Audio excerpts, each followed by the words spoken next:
Jesus Nazareno, sinasamba ka namin, pinipintuho ka namin, aral mo ang aming buhay at kaligtasan.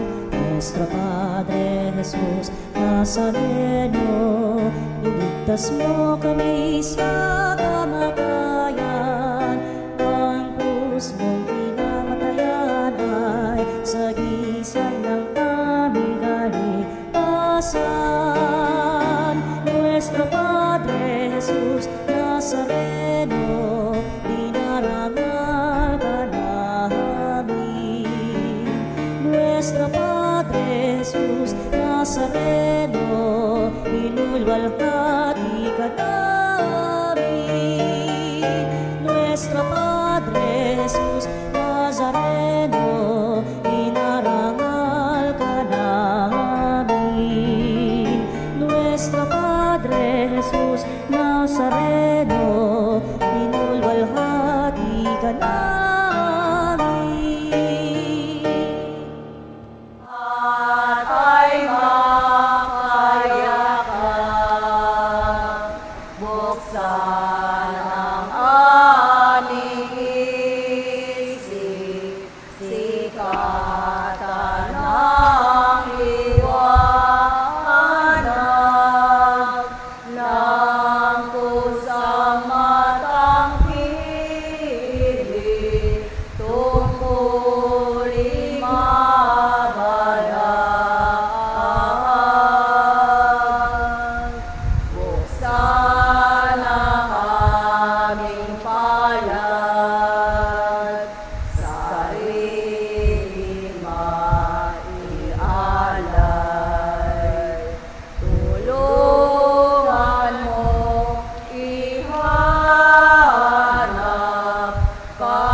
Sa ngalan ng Ama at ng Anak at ng Espiritu Santo, Amen. sumainyo ang Panginoon. At sumayo rin. Mga kapatid, inaanyayahan tayo ng Panginoon na kilalanin siya sa kabila ng mga biyayang tinatanggap natin mula sa Kanya. Kaya't sa pasimula ng ating pagdiriwang, halina't dumulog sa Kanyang awa, humingi tayo ng tawad sa mga nagawa nating kasalanan.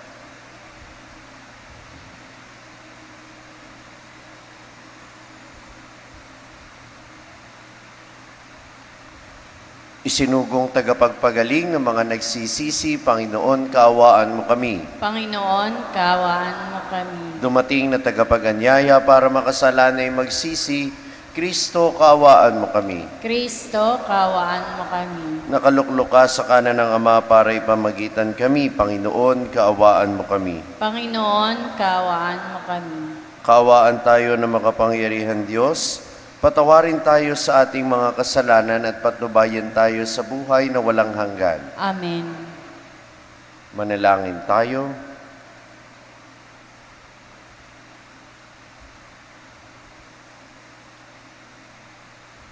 Ama naming makapangyarihan, sa pagganap namin sa 40 araw na paghahanda, ang aming kalooban ay iyong pagindapatin para sa pagdiriwang ng Pasko ng Pagkabuhay, upang masaya naming maipahayag ang magandang balita ng iyong pagliligtas sa pamamagitan ni Jesucristo, kasama ng Espiritu Santo magpasawalang hanggan. Amen. Magsiupo na po. Tayo po ngayon ay nasa unang bahagi ng ating pagdiriwang, ang liturhiya ng salita ng Diyos.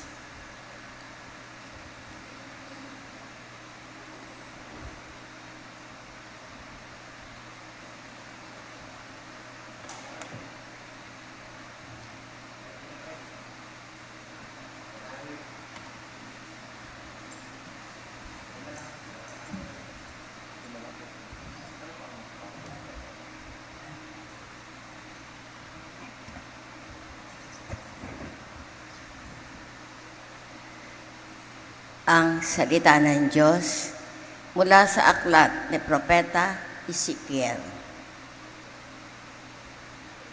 Bumalik kami sa pintuan ng templo Sa ilalim nito'y may agos ng tubig papunta sa silangan. Ang templo'y paharap sa silangan. Ito'y nagmumula sa gawing timog na bahagi ng templo. Sa gawing timog ng altar, lumabas kami sa pintuan sa gawing hilaga at iniligid niya ako papalabas sa pintuan sa gawing silangan. Doon ay may mahinang agos ng tubig mula sa gawing timog ng hagdanan. Nagtuloy kami sa gawing silangan, may hawak siyang panukat. Sumukat siya ng 500 metro. Pagkatapos, lumusong kami sa tubig na hanggang bukong-bukong. Sumukat uli siya ng 500 metro at nang lumusong kami sa tubig, ito'y hanggang baywang. Sumukat uli siya ng 500 metro, ngunit yaon ay isa ng ilog at hindi na ako makalusong. Malalim ang tubig at kailangang languyin upang matawid. Sinabi niya sa akin, "Tao, tandaan mo ang lugar na ito." Naglakad kami sa pampang ng nasabing ilog. Nang ako'y pabalik na, nakita ko ang makapal na puno sa magkabilang pampang ng ilog. Sinabi niya sa akin, "Ang tubig na ito ay papunta sa dakong silangan hanggang dagat na patay.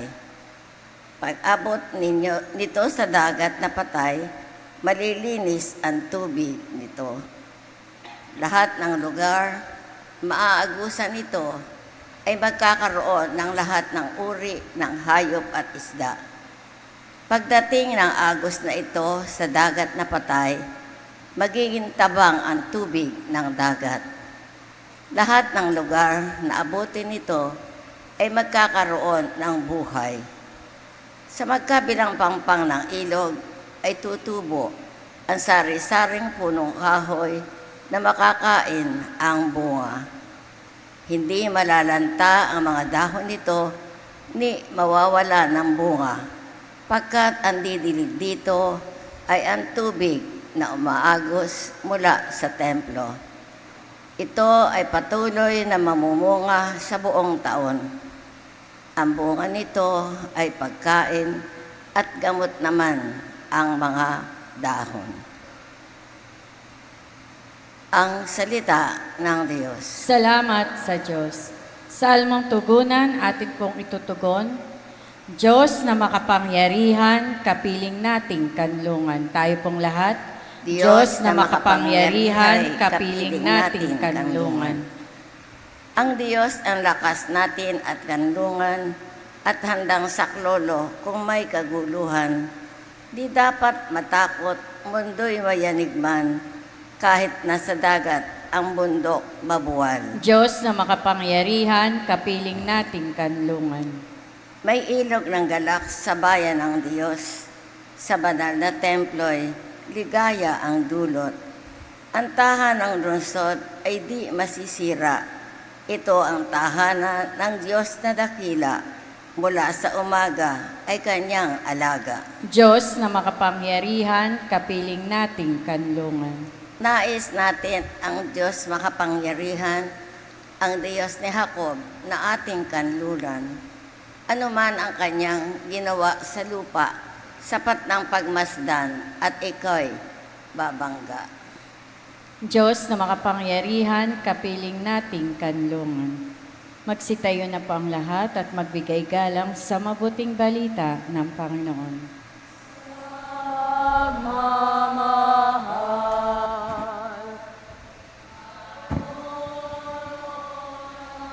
Diyos sa pagmamahal na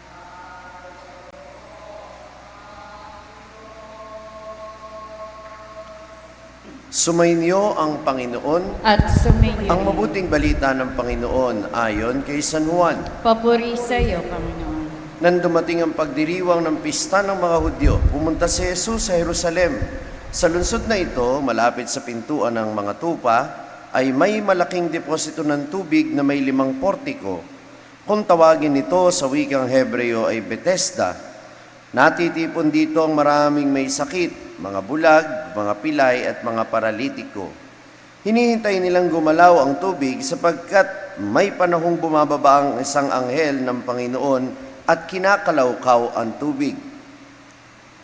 Ang maunang lumusong pagkatapos makalawkaw ang tubig ay gumagaling, anuman ang kanyang karamdaman.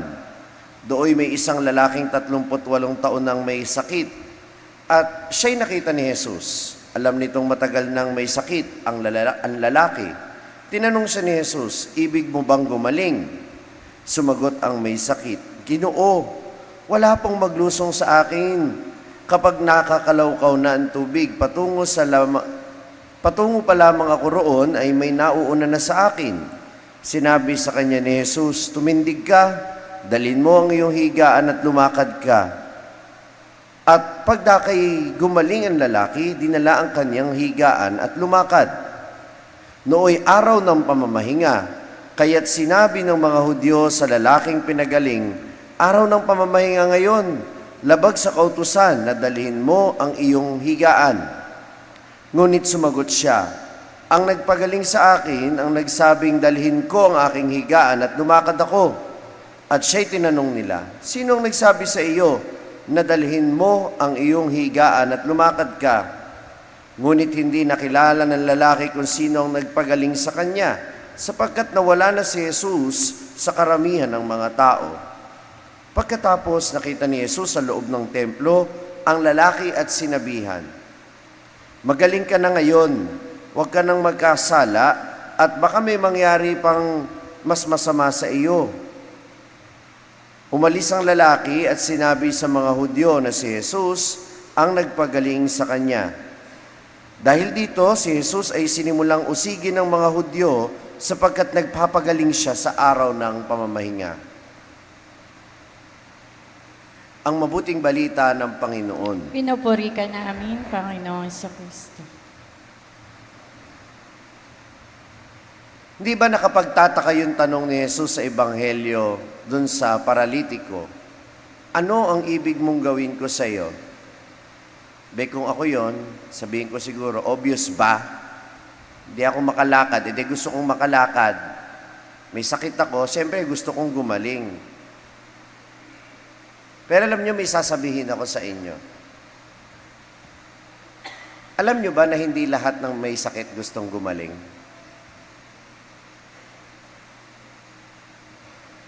Bibigyan ko kayo ng example.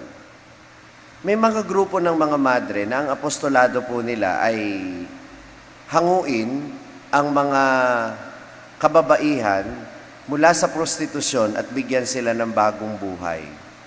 Alam ninyo, kukunin nila yung mga prostitute, tuturuan nila ng livelihood, bibigyan nila ng puhunan, pero ano ang ending? Babalik sa bahay aliwan. Kasi naging komportable na sila sa isang buhay na kahit mali, nakasanayan na nila, komportable na sila doon. Kaya kahit alisin mo sila doon, para silang isda na inalis mo sa tubig, hahanap-hanapin pa rin nila yung lugar na yon, kahit nagkakasala sila doon, kahit nababaliwala ang kanilang dignidad doon. Ganon ko ihahambing yung mga tao na ayaw umalis sa galit, ayaw umalis sa sama ng loob, ayaw umalis sa katakawan, ayaw umalis sa kultura ng tsismis. Hindi lahat ng may sakit gustong gumaling. Dahil hindi lahat ng tao na alam niyang mali yung kasalanan niya, handang iwaksi yung kasalanan niyang paborito. Tama o mali? Ganon din kayo, di ba, kung minsan may kasalanan kayo na paboritong-paborito ninyo.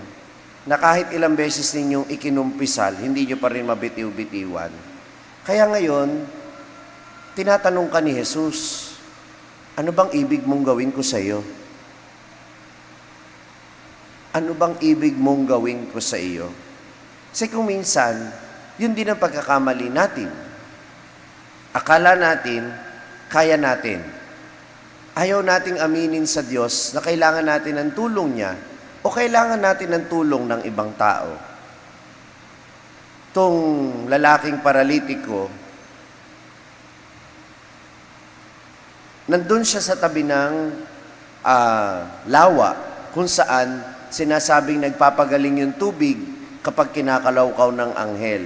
Well, sabi ng mga experts, hindi naman daw talaga kinakalawkaw ng anghel, kundi may sulfur deposit doon. At once in a while, bumubula yung tubig dahil dun sa sulfur deposit. At yung sulfur, alam ng ilan sa inyo yon, na meron itong mga healing properties. Kaya nga merong sulfur soap, di ba? Nakapagpapagalingan ng mga sakit sa balat. So, nandun ka na sa tabi. Ang una niya sinasabi, wala daw kasing magdala sa kanya doon. Ang tanong, humihingi ba siya ng tulong? Alangan namang manghula yung mga tao na baka mamaya dalhin siya ron, ayaw pala niya. Kailangan sabihin niya. Kailangan aminin niya. Parang yung mga may sakit, may nararamdaman na ayaw magpa-check up. Paano ka gagaling kung ayaw mong aminin kung saan masakit? Kung ano yung nararamdaman mo, di ba? So, hindi lahat ng may sakit gustong gumaling. Kung paano hindi lahat ng makasalanan gustong magbagong buhay. Amen ba yon? Ngayong Kwaresma, tinatanong ka ng Panginoon, anong gusto mong gawin ko sa iyo? Sabihin mo rin sa Kanya, anong mga areas ng buhay mo yung kailangan ng tulong? Kailangan ng saklolo niya. No? Ito ba yung puso mong hirap magpatawad? Ito ba yung puso mo na iwas lumayo sa tukso ng kahalayan o sa tukso ng katakawan? Ano yan? Anong specific area ng buhay mo ang kailangan ng kagalingan? Tinatanong ka ni Jesus, anong ibig mong gawin ko sa iyo? Yes, it seems obvious na ito yung kakulangan ko, ito yung depekto ko, ito yung kailangan ko ng kagalingan. Pero iba pa rin yung nanggagaling sa iyo. Iba pa rin yung sinasabi mo. Bakit? Kasi pag narinig mo yung sarili mo, mas nagiging aware ka kung ano yung mga dapat mong baguhin sa iyong pagkatao. Ang tema ng pagninilay natin ngayon ay homecoming. At sa pagbabalik loob natin, lalo na sa sakramento ng kumpisal, uulitin ko, hindi lang natin inaamin ang kasalanan natin, kundi inaamin natin sa Panginoon na kailangan natin ng Kanyang tulong, that we cannot do it alone. Kagaya ng paralitiko, kailangan nating humingi ng tulong para makalapit tayo doon sa lawa. At hindi lang sa lawa, kundi kay Jesus mismo, sa pamamagitan ng sakramento ng kumpisal at sa pamamagitan ng banal na komunyon. Pero ang kailangan nating gawin, maging aminado muna tayo sa sarili. Anong mga bahagi ng buhay mo ang kailangan pakialaman ng Panginoon? Anong mga bahagi ng pagkatao mo ang kailangan ng kagalingan? Ano ang mga kasalanang hindi mo matalikuran ang dapat mo nang iwasan at simulan na ang pagbabagong buhay sa araw na ito? Amen.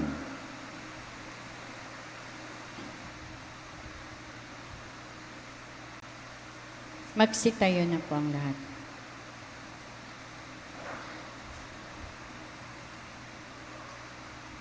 Panalangin ng bayan.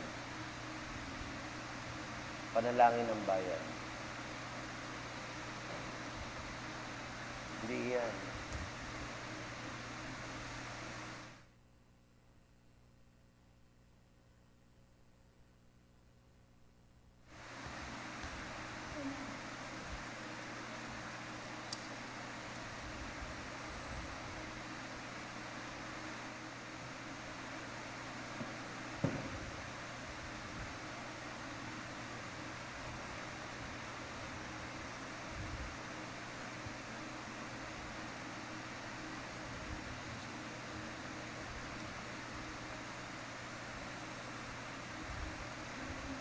Habang higit nating nakikilala ang Diyos, lalo nating nauunawaan na lubos tayong umaasa sa Kanya. Alam natin na marami tayong mga kahinaan at wala tayong magagawa kung hindi niya tayo tutulungan, kaya't manalangin tayo. Panginoon, dinggin mo ang aming panalangin. Panginoon, dinggin mo ang aming panalangin. Ang mga pinuno ng simbahan, naway lubos na mag-alay na kanilang buhay sa paglilingkod kay Kristo, manalangin tayo sa Panginoon. Panginoon, dinggin mo ang aming panalangin. Tayo, naway magkaroon ng pusong bukas sa pag-aalay ng sarili at lumago sa pagsunod kay Kristo na may pusong maamo at mapagkumbaba. Manalangin tayo sa Panginoon. Panginoon, dinggin mo ang aming panalangin. Tayo, naway magkaroon ng tunay na diwa ng kababaang loob sa ating pakikitungo sa mga dukha at mga api, at makita natin ang presensya ni Kristo sa kanila. Manalangin tayo sa Panginoon. Panginoon, dinggin mo ang aming panalangin. Ang mga may sakit, naway makatagpo ng pagmamahal at pagtataguyod sa mga nangangalaga sa kanila. Manalangin tayo sa Panginoon. Panginoon, dinggin mo ang aming panalangin. Ang mga nauna na sa atin sa paglisan sa buhay na ito, naway makaisa ng Diyos sa Kanyang kaharian. Manalangin tayo sa Panginoon. Panginoon, dinggin mo ang aming panalangin.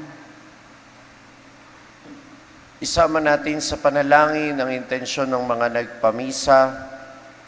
Idulog din natin sa Panginoon ang ating mga kahilingan.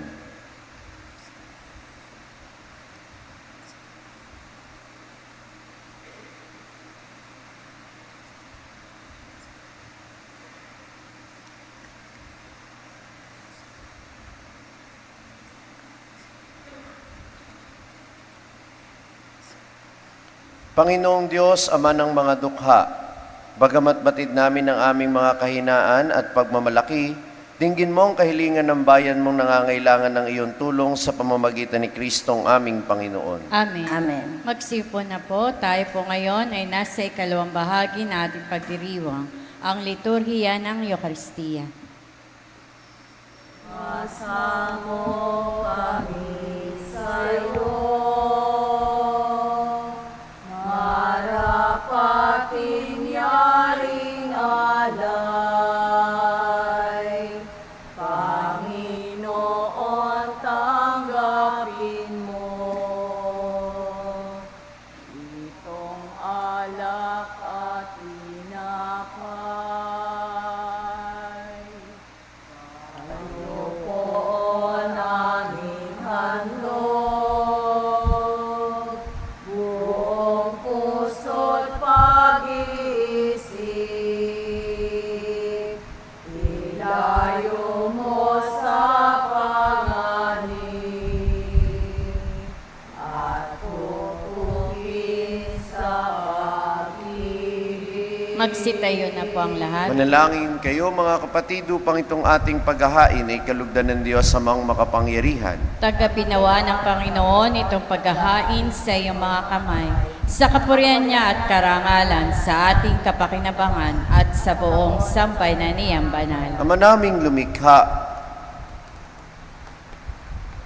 iniaalay namin sa iyong mga kaloob mong ito bilang pagtanaw namin ng utang na loob sa iyong paglingap sa amin araw-araw at bilang pagganap sa iyong pagkupkop sa aming lahat na iyong binubuhay sa pamamagitan ni Hesukristo kasama ng Espiritu Santo magpasawalang hanggan. Amen. Sumainyo ang Panginoon. At sumayo Itaas sa rin. Diyos ang inyong puso at diwa. Tinaas na namin Pasalamatan sa Panginoon. natin ang Panginoong ating Diyos. Marapat na siya ay pasalamatan. Ama naming makapangyarihan, tunay ngang marapat na ikaw ay aming pasalamatan sa pamamagitan ni Hesukristo na aming Panginoon. Sa aming kusang pagtitiis ng hirap, tinutulungan mo kaming maitumpak ang kinamihas ng pagsalungat sa pananagutang iyong iniatas.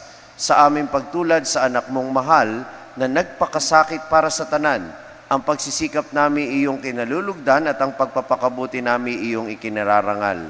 Kaya kaisa ng mga anghel na nagsisiawit ng papuri sa iyo, nang walang humpay sa kalangitan, kami nagbubunyi sa iyong kadakilaan. Santo, Santo, Santong Panginoon Diyos sa mga hukbo.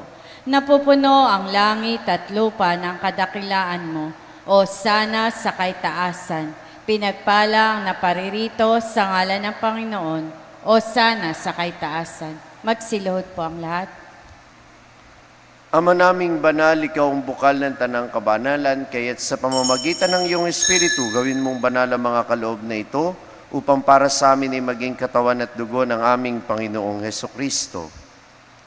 Bago niya pinagtiis ang kusang loob na maging handog, hinawakan niya ang tinapay, pinasalamatan kanya, pinaghati-hati niya yon, iniabot sa kaniyang mga alagad at sinabi, tanggapin ninyong lahat ito at kanin, ito ang aking katawan na ihahandog para sa inyo.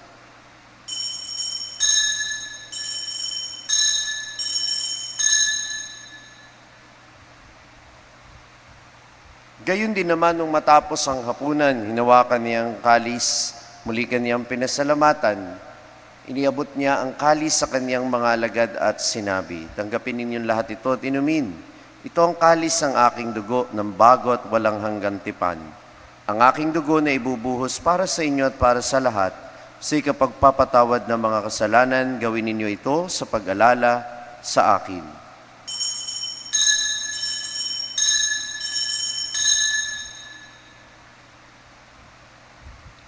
Magsitayo na po. Ipagbunyi natin ang misteryo ng pananampalataya. Si Kristo ay namatay, si Kristo ay muling nabuhay, si Kristo ay babalik sa wakas ng panahon. Ama, ginagawa namin ngayon ang pag-alala sa pagkamatay at muling pagkabuhay ng iyong anak. Kaya't iniaalay namin sa iyo ang tinapay na nagbibigay buhay at ang kalis na nagkakaloob ng kaligtasan.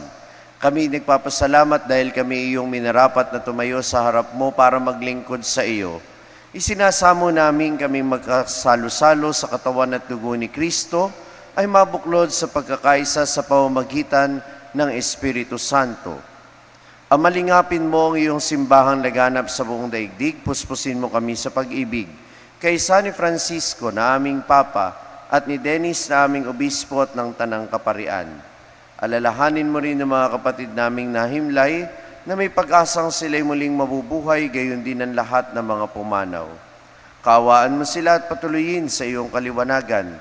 Kaawaan mo at pagindapatin kaming lahat na makasalo sa iyong buhay na walang wakas, kaysa ng mahal na Birheng Maria na Ina ng Diyos, ang kanyang kabiyak ng puso si San Jose, kaysa ng mga apostol at ng lahat ng mga banal na namuhay dito sa daigdig ng kalugod-lugod sa iyo. May pagdiwang nawa namin ng pagpupuri sa ikararangal mo sa pamamagitan ng iyong anak na aming Panginoong Hesukristo. Sa pamamagitan ni Kristo, kasama niya at sa Kanya, ang lahat ng parangal at papuri ay sa iyo, Diyos amang makapangyarihan, kasama ng Espiritu Santo, magpasawalang hanggan. Amen. Sa tagubilin ng mga nakagagaling na utos sa turo ni Jesus, na Panginoon natin at Diyos, ipakayag natin ng lakas loob. Ama namin, sumasalangit ka, sambahin ang ngalan mo. Mapasa amin ang kaharian mo. Sundin ang loob mo dito sa lupa para ng sa langit. Bigyan mo kami ngayon ng aming kakanin sa araw-araw. Patawarin mo kami sa aming mga sala, para na ang pagpapatawad namin sa nagkakasala sa amin. At huwag mo kaming ipahintulot sa tukso at iadya mo kami sa lahat ng masama. Hinihiling namin kami iadya sa lahat ng masama, pagkalooban ng kapayapaan araw-araw, iligtas sa kasalanan at ilayo sa lahat ng kapahamakan. Samantalang aming pinananabikan ang dakilang araw ng pagpapahayag ng tagapagligtas naming si Hesukristo. Sapagkat sa iyo ang kaharian at ang kapangyarihan at ang kapurihan magpakailanman. Amen. Panginoong Hesukristo, sinabi mo sa iyong mga apostol, kapayapaan ang iniiwan ko sa inyo, ang aking kapayapaan ang ibinibigay ko sa inyo. Tunghayan mo ang aming pananampalataya at huwag ang aming mga pagkakasala. Pagkalooban mo kami ng kapayapaan at pagkakaisa ayon sa iyong kalooban, kasama ng Espiritu Santo magpasawalang hanggan. Amen. Ang kapayapaan ng Panginoon ay lagi nawang sumainyo. At sumayo rin. Magbigayan kayo ng kapayapaan sa isa't isa. Kordero ng Diyos na nag-aalis ng mga kasalanan ng sanlibutan, maawa ka sa amin. Kordero ng Diyos sa nag-aalis sa mga kasalanan ng sanlibutan, maawa ka sa amin. Kordero ng Diyos sa nag-aalis sa mga kasalanan ng sanlibutan, ipagkaloob mo sa amin ang kapayapaan. Magsiluhod po. Ito ang kordero ng Diyos sa nag-aalis sa mga kasalanan ng sanlibutan. Mapalad ang mga inaanyayahan sa kaniyang piging. Panginoon, hindi ako karapat-dapat na magpatuloy sa iyo. Ngunit sa isang salita mo lamang ay gagaling na ako.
Panalangin sa karangalan ng Nuestro Padre Jesus Nazareno.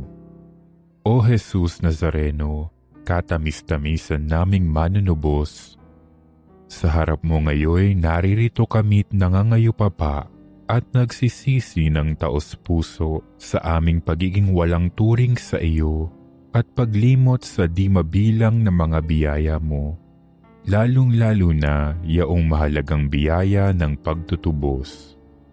Dinaramdam namin at pinagsisisihang labis, Panginoon ko, ang pagkakasala namin sa iyo.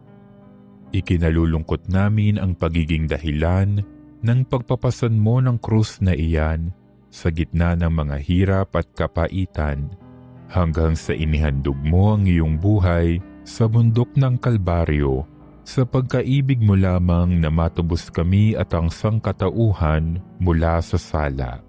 Pakabanalin mo, O Panginoon, ang aming pagnanais at ipagtanggap mo sa amin ang iyong biyaya. Maging tagapamagitan nawa ang iyong ina, ang kalinis-linisang Birheng Maria.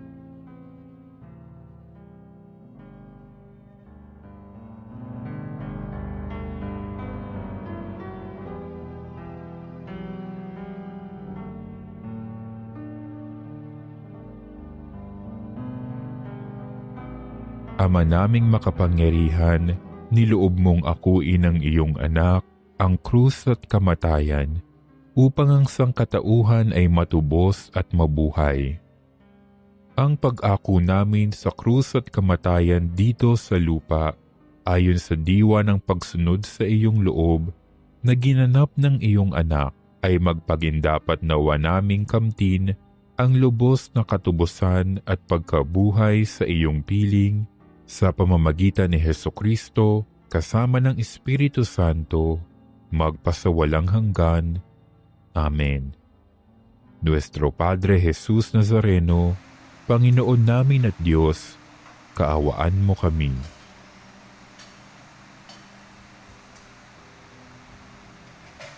Magsitayo na po. Manalangin tayo.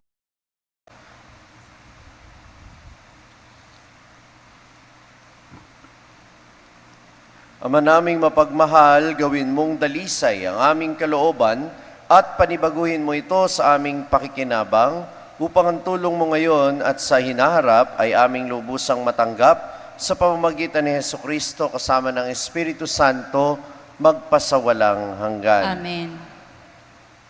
Sumainyo ang Panginoon. At sumayo rin. Iyuko ang inyong ulo at tanggapin ang pagpapala. Amang maawain, ipagkaloob mo na manatiling tapat sa iyo ang iyong sambayanan at parating makamit mula sa iyong kabutihan ng anumang makabubuti para sa kanila, sa pamamagitan ni Hesukristo na aming Panginoon. Amen.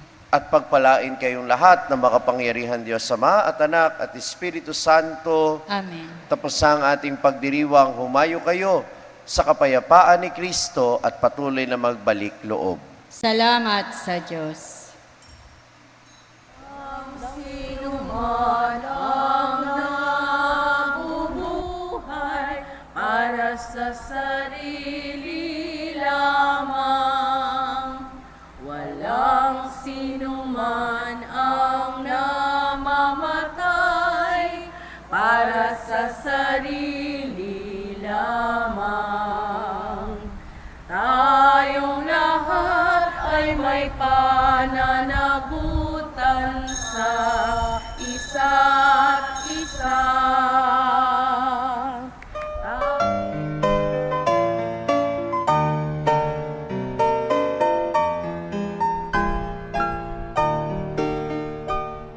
Nuestro Padre Jesus Nazareno, sinasamba ka namin, pinipintuho ka namin, aral mo ang aming buhay at kaligtasan.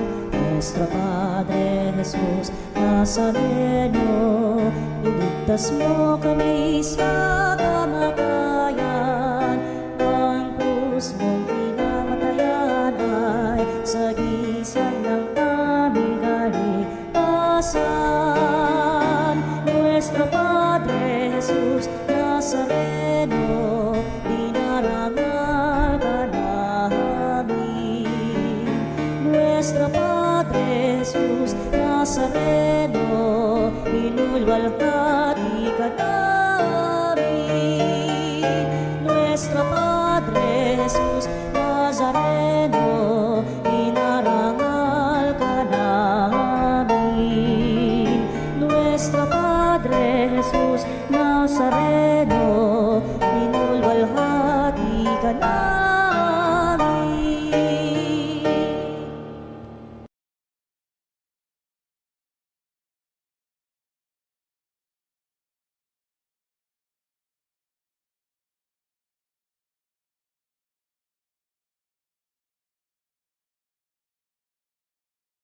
Hingin natin ang biyaya ng pagpapagaling kay Nuestro Padre Jesus Nazareno.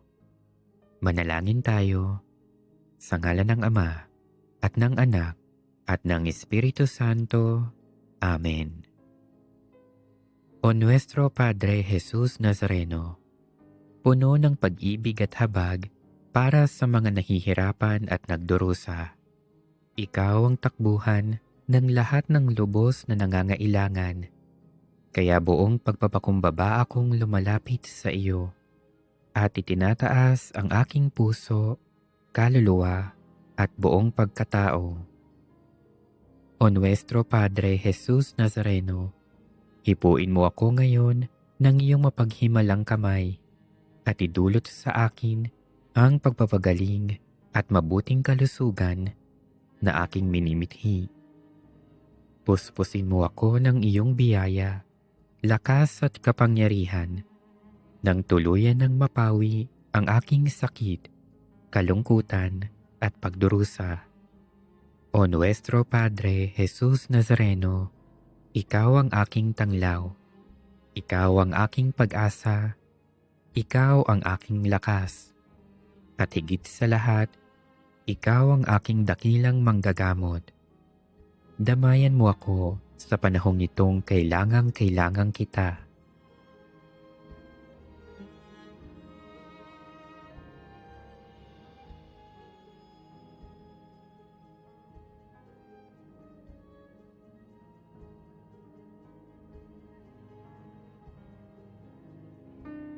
O Nuestro Padre Jesus Nazareno, samahan mo ako sa oras ng pagsubok at paghihirap. Patibayin mo ang aking pananampalataya. Palakasin mo ang aking loob nang malampasan ko ang karamdamang nagpapahirap sa akin at sa maraming may sakit. O Nuestro Padre Jesus Nazareno, dinggin mo ang aking mga hibik nang tuluyan kong madama ang iyong nakapagpapagaling na pag-ibig. Nananalig akong gagawa ka ng himala sa aking buhay. O Nuestro Padre Jesus Nazareno, buong paggalang at pagtitiwala akong tumatawag sa iyo. Pagalingin mo nawa ako mula sa lahat ng aking karamdaman. Alisin mo nawa ang aking mga takot at alalahanin sa buhay. Patawarin mo nawa ako sa aking mga kasalanan at bigyan mo nawa ako ng tunay na kapayapaan at malakas na pangangatawan. O Nuestro Padre Jesus Nazareno, nagtitiwala ako sa iyong walang hanggang kapangyarihan. Nananalig ako sa iyong mga salita at naniniwala akong walang sakit na hindi mo kayang pagalingin. Alam kong hindi mo ako bibiguin, kaya narito ako at nagpapasalamat sa iyong walang hanggang pagkalinga sa akin. O Nuestro Padre Jesus Nazareno, turuan mo akong magtiwala sa dakilang kalooban ng Diyos. Maging handa nawa akong tanggapin kung ano ang kaniyang naisin. Nang buong tapang kong maharap ang lahat ng pagsubok at paghihirap. O Nuestro Padre Jesus Nazareno, kaawaan mo ako. Amen.